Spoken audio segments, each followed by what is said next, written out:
नहीं दफा होना था कफील को खेसूं उठ दी वंडी अपने हाथ खेसी ने खेसी चल दिनू मत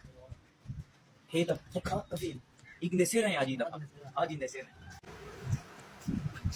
भुखा अस्सलाम वालेकुम सर क्या हाल है सही ठीक है मेरे लिया तबीयत से ठीक है सही अच्छा सिंह वकील साहब कफील साहब बोल गया मैं समझा करना है आज लोग हैं रह रहे सराय की मतलब मुझे आप सराय की है माशाल्लाह ऐसे ही बात है आज जाते हैं बैठे हैं क्यों मुश्किल मुश्किल देखो खुदा चेक करे कुछ मुश्किल क्या बोला होगी क्या सर ओए गोश्त की मंडी सही गोश्त की मंडी हमें भी मंडी थी और जनाब गोश्त गोश्त सही गोश्त मुश्किल गोश्त पे कुछ चंगा कर दे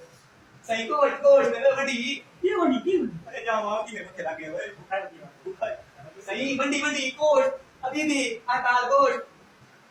अकाल माफिया गोश्त कोटी यार बात कोटी भाई गोश्त हबीबी पाकिस्तान जाओ हबीबी मुबारक हबीबी